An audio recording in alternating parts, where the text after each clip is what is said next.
Good morning student, myself Seema Mishra from Shiv Jyoti educational group Kota. तो बच्चों, आज हम अपनी हिंदी 1 यानी टेक्स्ट की पुस्तक वसंत से पाठ 11 आप अपनी बुक ओपन कर लीजिए। बुक के अंदर पेज नंबर आपका दिया गया है 80, ओपन कर लीजिए। यहाँ हम पाठ 11 जो देखकर भी नहीं देखते पढ़ेंगे। तो आगे बढ़ते हैं बच्चों पाठ 11 जो देखकर भी नहीं देखते, इस पाठ में हम हेलन केलर के बारे में पढ़ेंगे। हेलन केलर जो एक अंधी और जिसे दिखाई नहीं देता था, सुनाई नहीं देता था, एक ऐसी महिला के बारे में बताया गया है कि जो बहुत ही कम उम्र में, बहुत छोटी थी, 1.5 साल की उम्र में ही उनके साथ एक ऐसी घटना हुई जिसके कारण उन्हें ना तो कुछ दिखाई देता था, ना ही कुछ सुनाई देता था। और उस दौरान वो कैसा अनुभव करती थी उसके बारे में उन्होंने लिखा है। हालांकि वो इस तरीके से जीवन उन्होंने बिताया, लेकिन ना वो देख सकती थी, ना वो सुन सकती थी, ना वो बोल सकती थी, लेकिन उन्होंने अपने आत्मविश्वास से किस तरीके से अपने आप को इस तरीके से प्रस्तुत किया और उन्होंने क्या क्या अपने बारे में बताया है, उसके बारे में इस पाठ में दिया गया है। इन सब कमियों के बावजूद भी वो किस तरीके से आगे बढ़ी और उन्होंने कितने सारी चीज़ें करके दिखाई, वो यहाँ हमें दिया गया है। तो हम पढ़ने जा रहे हैं हेलन केलर के बारे में। कभी कभी मैं अपने मित्रों की परीक्षा लेती हूँ। वो कह रही हैं कि मैं कभी कभी अपने मित्रों की परीक्षा लेती हूँ, ये परखने के लिए कि वह क्या देखते हैं। हाल ही में मेरी एक प्रिय मित्र जंगल की सैर करने के बाद वापस लौटी। यानी उनकी जो मित्र हैं वो जंगल की सैर करने गई थी और वहाँ से वापस लौटी। मैंने उनसे पूछा, आपने क्या क्या देखा? और हेलन केलर कह रही हैं कि मैंने उनसे पूछा कि आपने उस जंगल में क्या क्या देखा। वो उनका प्रश्न था, क्योंकि वो खुद नहीं गई थी और ना ही वो देख सकती थी, और इस उत्सुकता से कि क्या उन्होंने कुछ जाकर वहाँ देखा है, उसके बारे में दिया गया है कि मैंने उनसे पूछा कि आपने वहाँ क्या क्या देखा। यहीं पर बच्चों आपका एक इंटरनल क्वेश्चन आ रहा है। सबसे पहले आप अपना इंटरनल क्वेश्चन लिखेंगे, बुक के ऊपर ही आप लिख सकते हैं। क्वेश्चन है, लेखिका अक्सर किसकी परीक्षा लेती थी? तो यहाँ हमें दिया गया है अपने मित्रों की। तो यहाँ उत्तर भी हमें मिल गया, आप उत्तर रेखांकित कर लें और साथ में प्रश्न भी लिख लें। आगे बढ़ते हैं बच्चों। कुछ खास तो नहीं, उनका जवाब था। यानी कि उनके जो मित्र थे वो क्या कह रहे हैं? कुछ खास नहीं, उन्होंने कुछ खास नहीं देखा है। यानी कि इतने बड़े जंगल में घूमने के बाद उन्हें वहाँ कुछ भी ऐसा खास या बहुत इम्पोर्टेंट नहीं दिखाई दिया।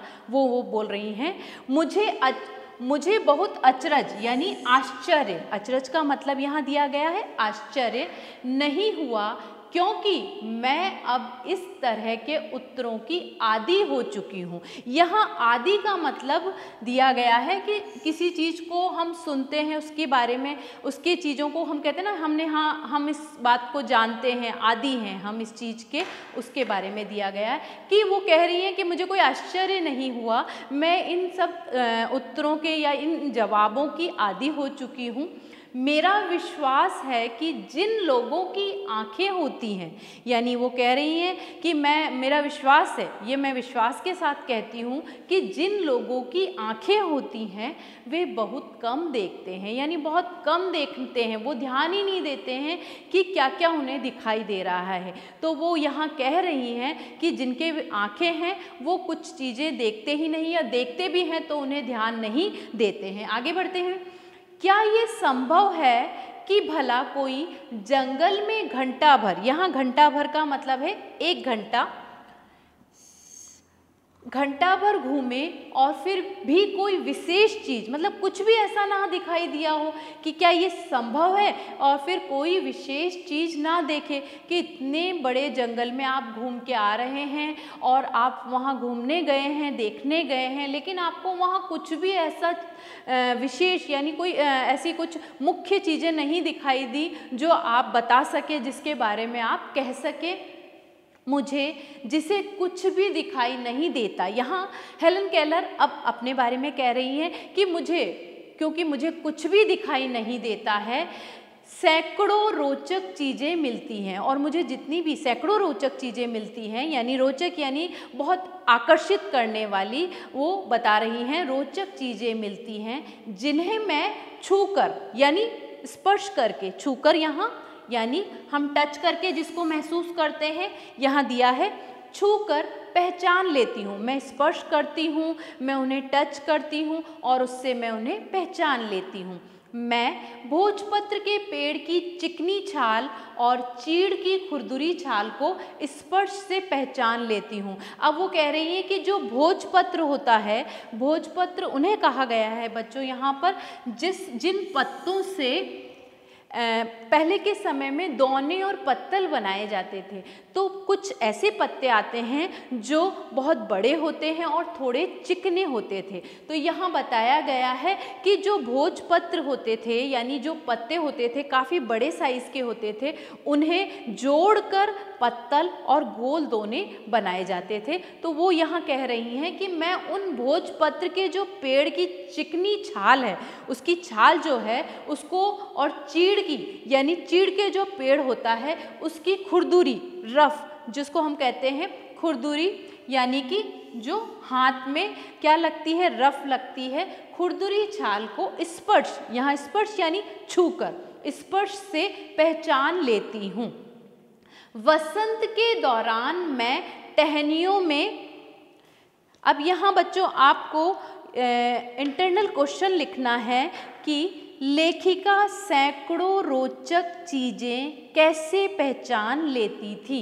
तो उत्तर हमें यहाँ मिल गया है छूकर, यहाँ आप रेखांकित करेंगे, छूकर पहचान लेती थी। आगे बढ़ते हैं बच्चों हम, तो यहाँ हम देख रहे हैं कि किस तरीके से हेलन केलर अपने बारे में बता रही हैं और ये कह रही हैं कि वह, तो बच्चों आगे हम देख रहे हैं कि वसंत के दौरान मैं टहनियों में नई कलियां खोजती हूँ। यानी अब वो बता रही हैं कि जब वसंत ऋतु आती है तो मैं किस प्रकार से पेड़ों को छूकर उनकी जो नई नई कलियां निकलती है उनको क्या करती हूँ, खोजती हूँ यानी ढूंढती हूँ। तो यहाँ आपको दिया गया है खोजना यानी कि ढूंढती हूँ। मुझे फूलों की पंखुड़ियों की मखमली यानी जो कोमल सतह, फूल जो होते हैं उनकी जो पंखुड़ियाँ होती हैं वो कैसी होती हैं, वो कोमल सतह वाली होती हैं। मखमली सतह छूने और उनकी घुमावदार यानी कि किस तरीके से घुमाव से बनावट होती है, उनकी घुमावदार बनावट महसूस करने में अपार आनंद मिलता है। वो कह रही हैं कि मैं उन पंखुड़ियों को जो छूती हूँ जो कोमल होती हैं, मखमली होती हैं और किस तरीके से उनकी बनावट घुमावदार अलग अलग तरीके की बनी होती हैं, उनको छू कर मैं एक आनंद सा यानी खुशी सा महसूस करती हूँ।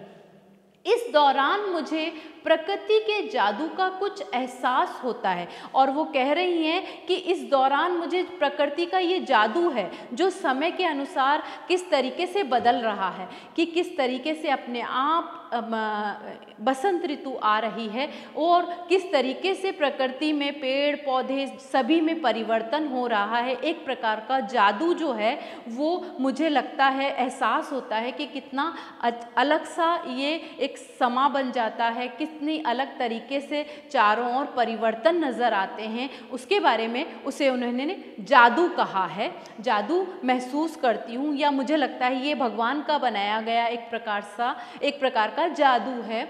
कभी जब मैं खुश नसीब होती हूँ यानी मेरा नसीब जब अच्छा होता है या मैं भाग्यशाली हूँ कि जब मैं इन चीज़ों के बारे में बता रही हैं, तो टहनी पर हाथ रखते ही कि मैं खुश नसीब होती हूँ या मेरा भाग्य जब मेरा साथ देता है, तब किसी चिड़िया के मधुर स्वर कानों में गूंजने लगते हैं। कि मैं जब उस पेड़ की टहनी को पकड़ती हूँ तो उस पर बैठी हुई चिड़िया जो चींची करती है या उसके जो स्वर निकलते हैं, तब मैं उसे छूती हूँ तो मुझे ऐसा लगता है मुझे अपने आप उसके स्वर कानों में सुनाई देते हैं। तो बच्चों यहाँ बताया गया है कि किस तरीके से हेलन केलर इन सब चीज़ों के बारे में महसूस करके अपने अंदर उठने वाले भाव को व्यक्त कर रही हैं। अपनी उंगलियों के बीच झरने के पानी को बहते हुए महसूस कर मैं, अब वो कह रही हैं कि अपनी उंगलियों के बीच, यानी कि उंगलियों के बीच वो किस तरीके से बता रही हैं कि वो जो पानी, झरने का पानी जो बहता है वो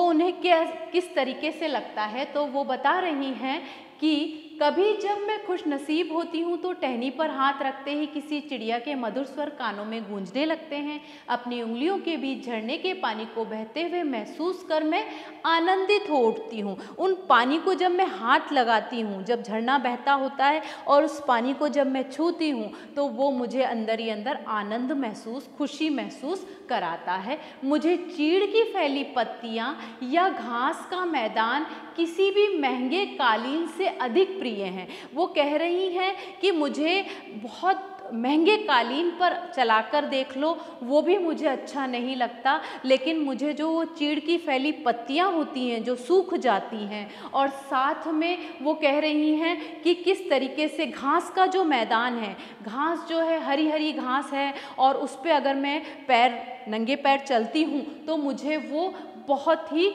अधिक प्रिय लगता है या बहुत ही आनंद देता है, खुशी देता है। तो बच्चों यही आपका इंटरनल क्वेश्चन नंबर 3 आ रहा है। आप लिखेंगे लेखिका को चीड़ की फैली पत्तियां या घास के मैदान कैसे लगते थे।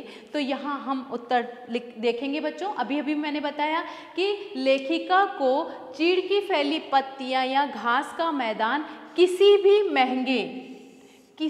महंगे कालीन से अधिक प्रिय थे। तो यहाँ हम इसका उत्तर रेखांकित करेंगे और इसे लिखेंगे। आगे बढ़ते हैं। बदलते हुए मौसम का समा मेरे जीवन में एक नया रंग और खुशियाँ भर जाता है। यानी जब मौसम में परिवर्तन आता है, जब मौसम बदलते हैं, सर्दी के बाद गर्मी, वसंत, इस तरीके से अलग अलग मौसम जो आते हैं वो मेरे अंदर क्या करता है, एक खुशियों का क्या भर देता है, खुशियाँ भर देता है। मुझे खुशियाँ महसूस होती है कि अब इस मौसम के बाद अगला जो मौसम आएगा वो किस तरीके से एक नया रूप लेकर सामने नज़र आएगा। यानी उन्हें दिखाई तो नहीं दे रहा है लेकिन उसे किस तरीके से वे महसूस करेंगी।